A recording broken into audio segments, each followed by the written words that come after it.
हम लोग अभी जो पढ़ रहे हैं वो सिविक्स के अंतर्गत आता है, जो कि पहला अध्याय है आप लोगों के कक्षा 8 का, द कॉन्स्टिट्यूशन ऑफ इंडिया।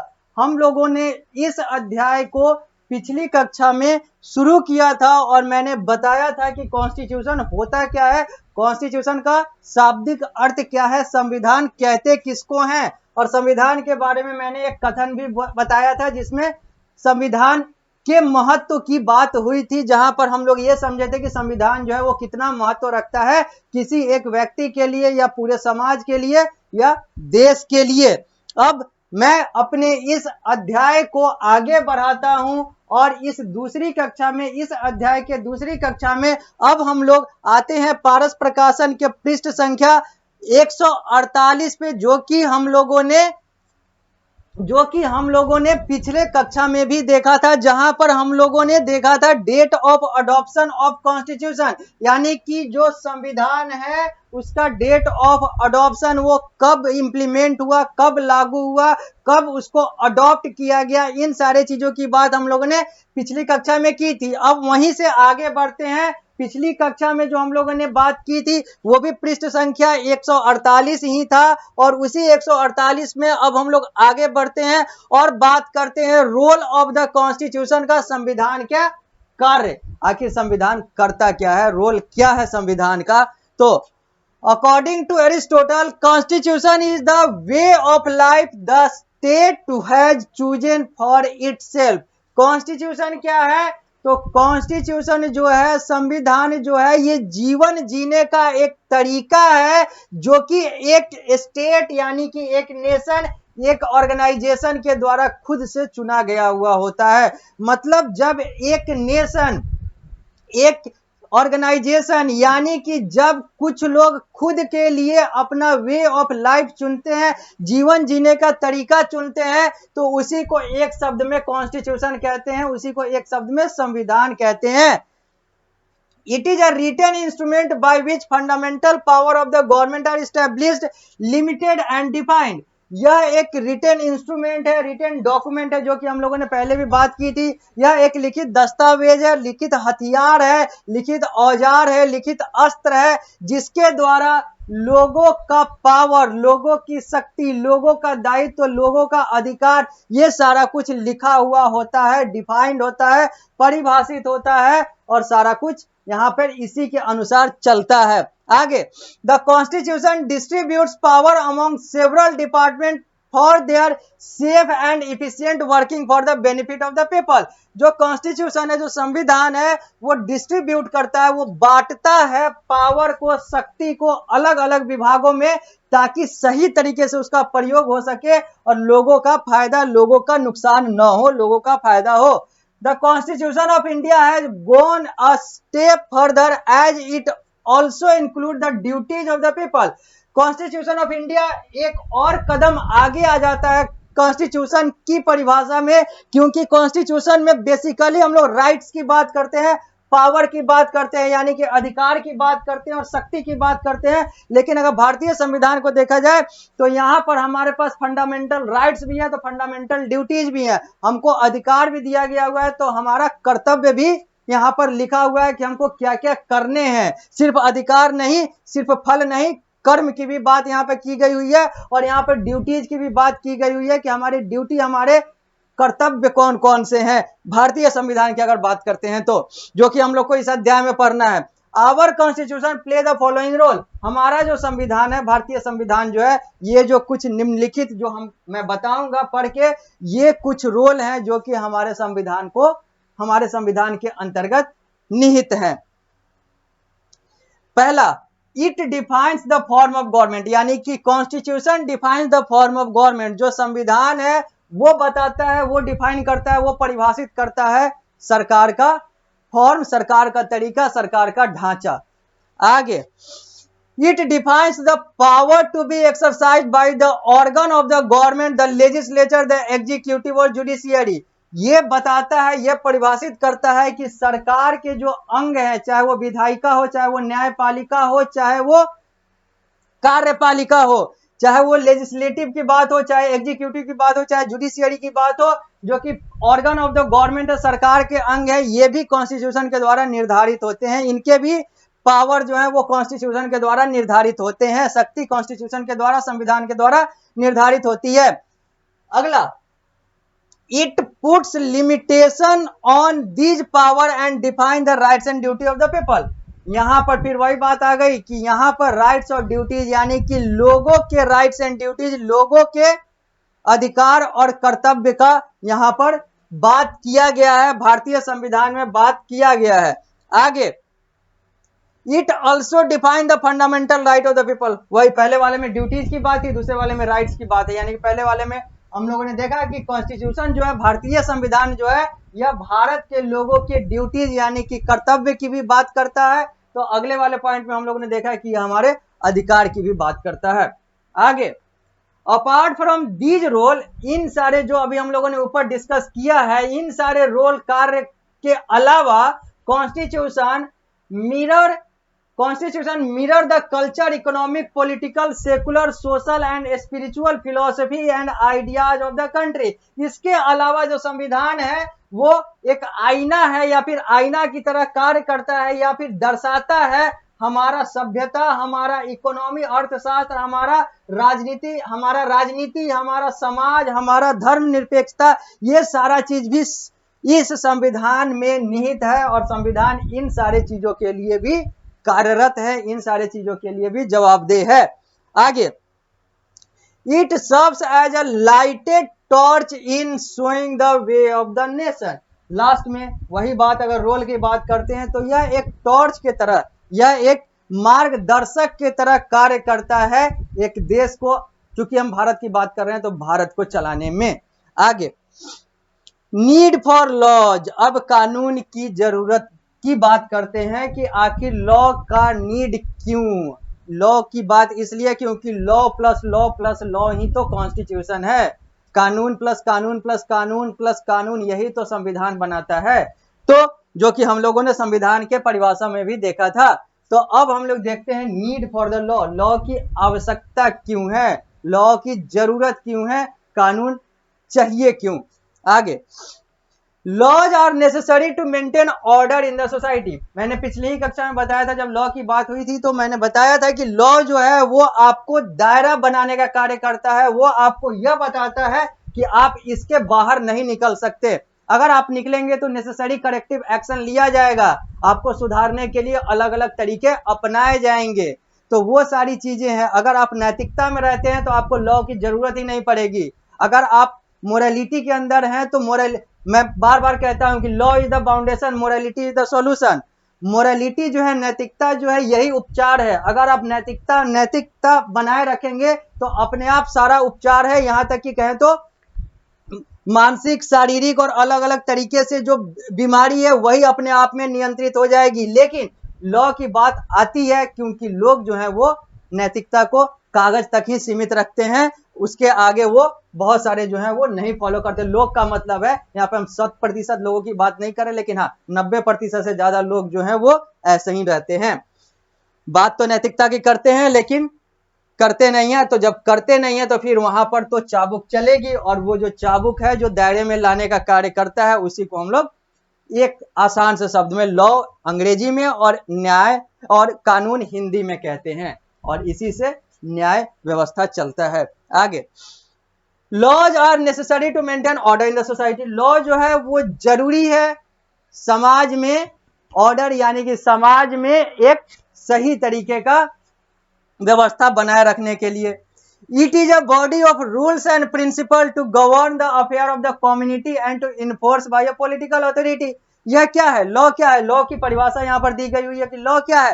तो लॉ जो है वो रूल्स और प्रिंसिपल, नियम और सिद्धांतों का एक समावेश है जो कि एक समाज के लिए कार्य करता है। और यह पॉलिटिकल अथॉरिटी यानी कि राजनीतिक व्यवस्था और राजनीति के द्वारा नियंत्रित होती है, राजनीतिक व्यवस्था के द्वारा नियंत्रित होती है, राजनीतिक प्रशासन के द्वारा नियंत्रित होती है। आगे, it makes the civic life of the community easier. यह लोगों के नागरिकता वाले जीवन को यानी कि लोगों के जीवन को आसान बनाता है law. People can not live in society without having certain recognize rule of conduct. यही बात है कि जो लोग हैं वो समाज में सही तरीके से या समाज में नहीं रह सकते अगर वो लॉ का पालन न करें, सर्टेन रूल ऑफ कंडक्ट का पालन न करें, कुछ नियम कानून का पालन न करें, तो फिर वो सही तरीके से नहीं रह सकते।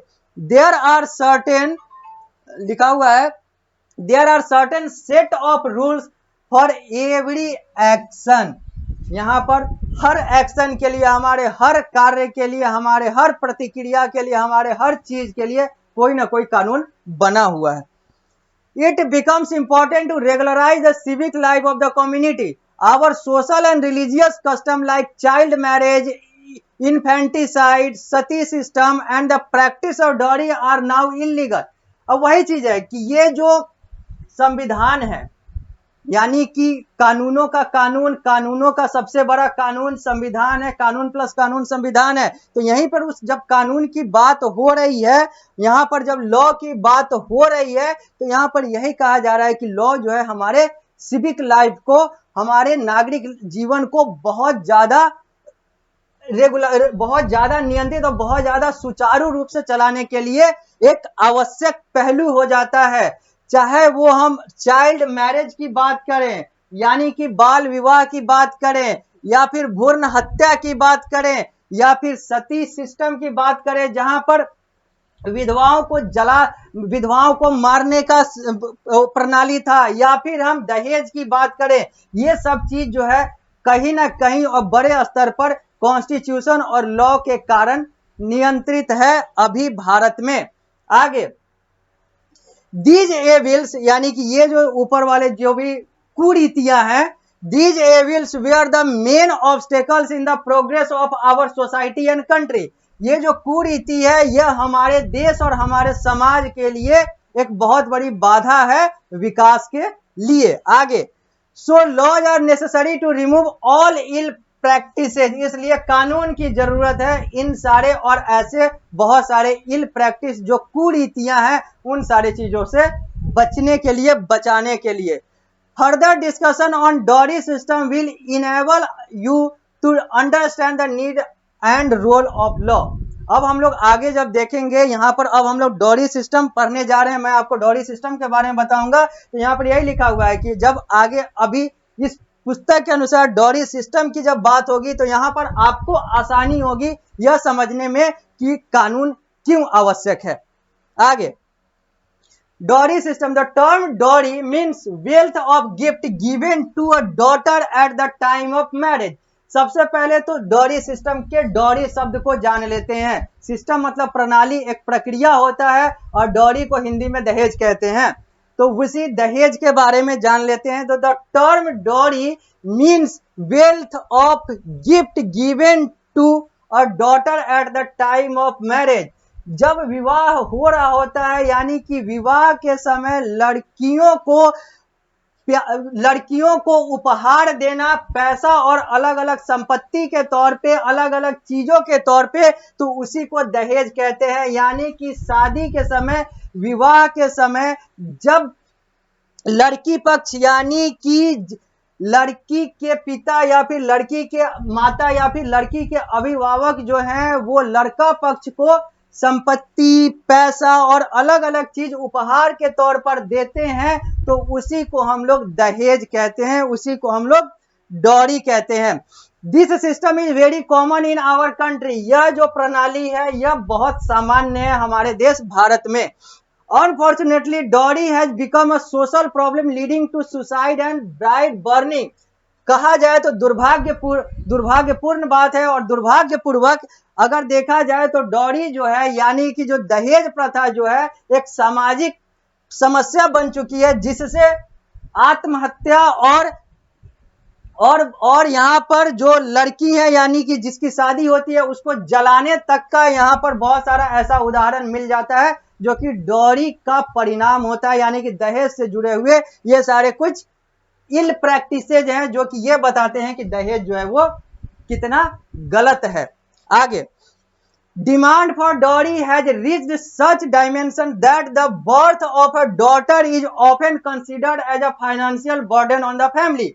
बहुत बड़ी बात यहाँ पर कही गई हुई है। यहाँ पर कहा जा रहा है कि डॉरी इतना ज्यादा हावी है हमारे समाज में कि आज अगर किसी के घर में बेटी, किसी के घर में लड़की जन्म लेती है तो उसको एक फाइनेंशियल बर्डन, एक आर्थिक बोझ मान लिया जाता है, क्योंकि लगता है कि इसको तो हमें दहेज देकर ही इसकी शादी होगी, नहीं तो समस्या हो जाएगी। और बहुत सारे लोग तो भ्रूण हत्या इसीलिए करा देते हैं ताकि लड़की ना हो, क्योंकि अगले को पता है कि अगर लड़की होगी तो फिर डॉरी सिस्टम और ये सारी चीजें जो है वो उन लोगों के लिए फाइनेंशियल बर्डन के तौर पर, यानी कि आर्थिक बोझ के तौर पर आने वाले समय में कार्य करेगा।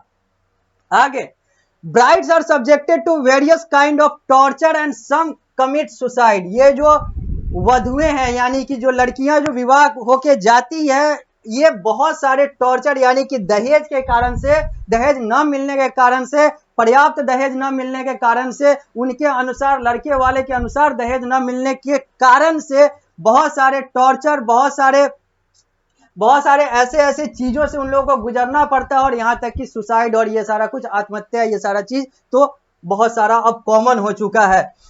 At time, the bride is murdered by in-laws for bringing in less dowry। वही बात है कि जो इन-लॉज है, जो उनके सास ससुर और उधर वाला जो उनका पति वाला जो परिवार है, उनके द्वारा उनकी हत्या तक कर दी जाती है, क्योंकि उनको या तो दहेज नहीं मिला हुआ होता है या फिर कम दहेज मिला हुआ होता है। यह जो चित्र है, यह एक एंटी डॉरी स्लोगन है, जो इस चित्र के माध्यम से समझा जा सकता है, देखा जा सकता है। पारस प्रकाशन के पुस्तक के पृष्ठ संख्या 148 पर आप इसको देख सकते हैं। आगे, the government has made laws against dowry. जो अब तो डॉरी की तो बात हो गई, डॉरी की क्या क्या अच्छाई और क्या क्या बुराई है, जो हम लोगों ने देख लिया कि कितनी अच्छाई और कितनी बुराई है, सारा कुछ अब हम लोग के सामने है। आगे, the government has made laws against dowry. जो सरकार है फिर दहेज के खिलाफ कानून, यानी कि दहेज को रोकने के लिए कानून सरकार के द्वारा बनाया गया, भारतीय सरकार के द्वारा बनाया गया, जिसका नाम है the dowry prohibition act of 1961। वर्ष 1961 में डॉरी प्रोहिबिटेशन एक्ट, यानी कि दहेज प्रथा को रोकने वाला एक कानून बनाया गया। Was amended and made more stringent and effective in 1986। 1961 में बना और 1986 में इसको और ज्यादा कड़ा कर दिया गया और ज्यादा मजबूत कर दिया गया। Under this law, a person can be imprisoned for 5 years and fined up to 15,000 rupees for accepting dowry। इस कानून के तहत बहुत बड़ी जो सजा है वो ये है कि अगर कोई दहेज के लिए, अगर दहेज लेता हुआ पाया जाता है तो उसके खिलाफ अगर एक्शन होता है तो उसको 5 साल तक की सजा, यानी कि 5 साल तक का कारागार और 15,000 रुपए तक का फाइन देना पड़ सकता है। ये सिस्टम जो है, ये डॉरी प्रोहिबिटेशन एक्ट वर्ष 1961 और 1986 के अंतर्गत है। यह 5 साल का सजा और 15,000 रुपया फाइन, यह अभी प्रावधान है। आगे, however, along with the Dowry Prohibition Act, a strong public opinion and effort are essential to remove the anti-social practice effectively। अब वही चीज है कि कानून तो रोकने का काम करेगा, लेकिन जब तक मोरालिटी नहीं आएगी सॉल्यूशन नहीं आएगा, जब तक नैतिकता नहीं आएगी सॉल्यूशन नहीं आएगा। तो वही कहा जा रहा है कि कानून तो बन गए, लेकिन जरूरी है लोग और समाज में ये जागरूकता आना कि डॉरी जो है वो नहीं लेना चाहिए, गलत है। लेकिन तो यहाँ पर लड़के वाले और लड़की वाले दोनों की अपनी इच्छा से यहाँ पर दहेज चल रहा होता है, लोग कंप्लेन भी नहीं करते हैं। Electronic and print media, women's organization and other agency have played important role in building a strong public opinion। अब पत्रकारिता की बात करें, मीडिया की बात करें तो समाचार पत्र हो, चाहे वो इलेक्ट्रॉनिक मीडिया हो, टीवी चैनल हो, चाहे वो सोशल मीडिया हो, चाहे महिलाओं से जुड़ा हुआ संस्थान हो, ये सब भी बहुत सारे कार्य करते हैं, बहुत सारे महत्वपूर्ण कार्य करते हैं पब्लिक ओपिनियन बनाने में, यानी कि लोगों के बीच में ये विचार और जागरूकता पैदा करने में कि डॉरी जो है वो गलत है। ये तो हो गया डॉरी के बारे में। अब हम लोग आगे आएंगे तो देखेंगे लॉ एंड डिसेंट। अब हम लोगों ने डॉरी की बात कर ली, हम लोगों ने जितना पढ़ा डॉरी के बारे में, हम लोगों ने देखा कि डॉरी जो है, यानी कि दहेज जो है वो गलत है। लेकिन क्या सही में दहेज गलत है? क्या दहेज सही में गलत है, या फिर दहेज के पीछे का कारण क्या है? अगर कहा जाता है कि दहेज गलत है, तो इसके दूसरे पहलू को नहीं देखा जाता या फिर उस पर बात नहीं किया जाता कि क्या लड़का और लड़की को समान संपत्ति का अधिकार दिया जाता है उसके माता पिता के द्वारा।